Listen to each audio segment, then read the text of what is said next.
This is Uranium Island, a secluded island once known for its lush greenery. But now Uranium Island is known for something else, something much darker, something straight out of a nightmare. This ancient infernal beast now rules over this place. It's his kingdom, his hunting grounds. But believe it or not, Choo Charles didn't always call this island home. You see, Choo Charles wasn't always a monster. One of his earliest memories was that of his parents' fatal car accident. Charles was the sole survivor. Guilt-ridden and completely alone, he had no idea how to make his way through this world. Get out of here, kid. Yeah, this place is too dangerous for you. Then what are you doing here? We live here. You live here? On the train? Yep, we hop trains all across the country. No home, no strings. No taxes. Completely off the grid. But that's no life for a little guy like you, so scram. Charles thought about what the punks had said. Living in a train car and riding across the country didn't sound half bad. After all, everything around him reminded him of his parents. It was unbearable. So he decided he would start a new life on the rails.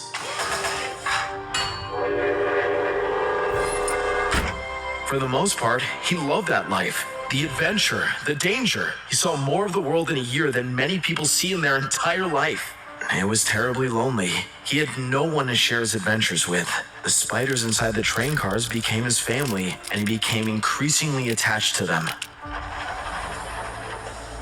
Looks like someone's sitting in our car, boys. But I've been living here for the last year. It's the only home I have. I don't see how that's my problem. Look, I don't want any trouble. Listen here, pal. We can do this the easy way or the hard way. So if you'll excuse me, I think this car might be under new ownership. Hey, get away from that kid or I'll tie you to the tracks myself and run you right over.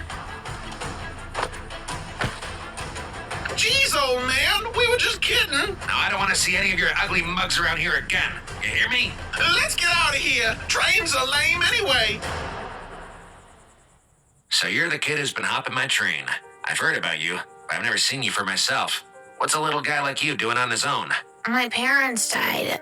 I didn't know where else to go. I'm sorry. I won't bother you anymore. You know, I sure could use an assistant. An assistant? Yeah, a conductor's assistant. Someone to help me out. Make sure the train runs nice and smooth. Yeah, I'd love to. And with that, Charles began a new life as an assistant conductor on the very train he hopped. Charles loved his new job. He loved seeing the world. He loved learning about the train. But most importantly, he wasn't alone anymore. Hey, you know what would really help? Let everyone know we're coming. Hold that lever right there.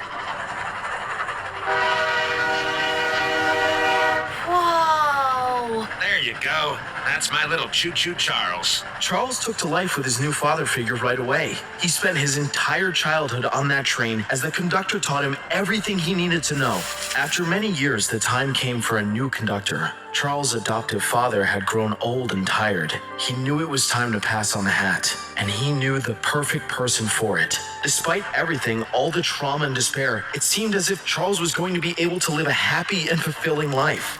Then, a dark day came. He quickly learned that his conductor dreams were coming to an immediate end. The company he had been working for since he was little was going under. Charles and his train were put out of commission. He was inconsolable, desperate.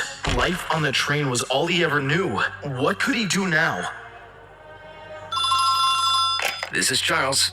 Hello, Charles. My name is Warren. Do you have a moment to talk? I have a proposition for you. Warren Charles III was an up-and-coming titan of the mining industry. He was hatching a big plan to build an all-new rail system on the remote island of Uranium. Gold had been discovered on the island, and Warren wanted to take advantage of it before anyone else snuck in.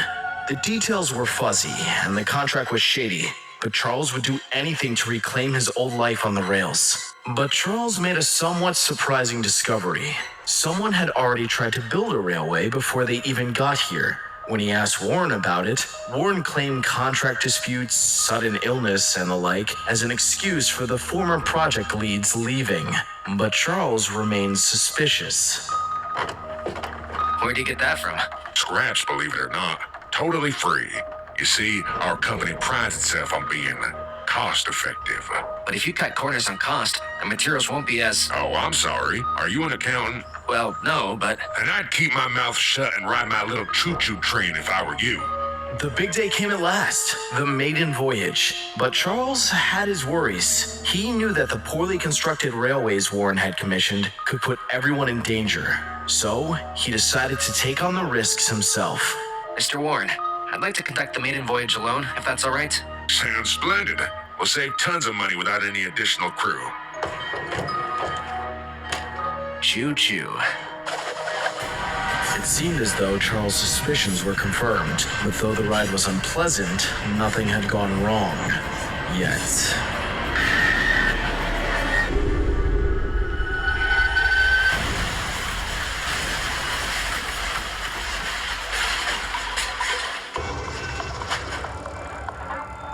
I knew it. That Warren Charles is going to pay. No! Charles crept through the mines in search of any way out. The mine twisted and turned, but no matter what tunnel he went down, he was searching in vain. There was no way out. He was terrified, but what he saw next was worse than he ever could have imagined. You see, Charles was not the first member of the Warren Charles Mining Company to operate a train here on Uranium Island. Far from it. Hello? Yeah! Charles was right. The cut corners doomed each train to fail and fall to its demise. Conductor after conductor got trapped in the mines and left for dead by Warren.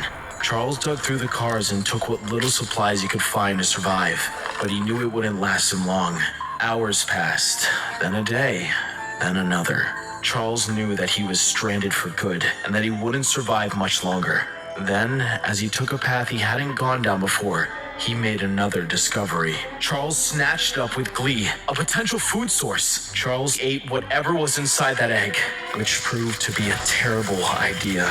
The spider offspring within the egg entered Charles' body and took him over, making him its host. For its exoskeleton, the train provided a perfect layer of protection. And that resulted in the monster we know as Choo-Choo Charles, determined to get revenge on the people who left him for dead. Unfortunately, Charles' strength was not enough for him to break free, so he decided he must wait. Years passed before Warren Charles Mining Company created a functional train system, and when they finally did, miners were sent down into the canyon to get to work.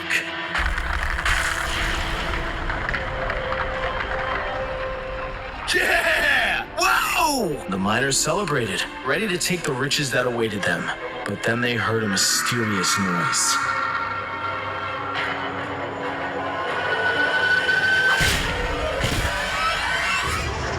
Their greed set Choo-Choo Charles free at last.